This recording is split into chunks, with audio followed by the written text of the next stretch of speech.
Hyderabad కోకాపేటలో bullet railway station ఏర్పాటుపై నీళ్లు కమ్ముకున్నాయి. Hyderabad, Pune, Mumbai bullet రైలు కారిడార్లో భాగంగా మొదట కోకాపేటలో రైల్వే స్టేషన్ ఏర్పాటు చేయాలని ప్రతిపాదించారు. అయితే ఇది వ్యయ ప్రయాసలతో కూడుకున్న వ్యవహారంలా మారింది.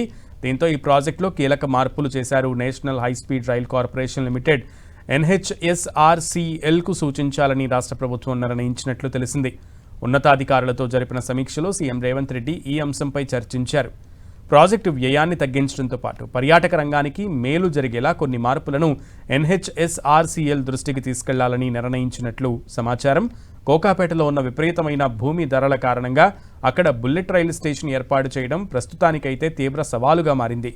దీనిపై తెలంగాణ ఉన్నతాధికారులు, NHSRCL అధికారుల మధ్య జరిగే తదుపరి చర్చల్లో మరింత స్పష్టత వచ్చే అవకాశం ఉంది. బుల్లెట్ రైలు స్టేషన్ కాంప్లెక్స్ డిపో నిర్మించడానికి NHSRCL భారీగా భూమిని సేకరించాల్సి ఉంటుంది. కోకాపేటలో స్టేషన్ ఏర్పాటు చేయాలంటే నియోపోలిస్ ప్రాంతంలో 247 ఎకరాల భూమిని కేటాయించాలని NHSRCL కోరింది.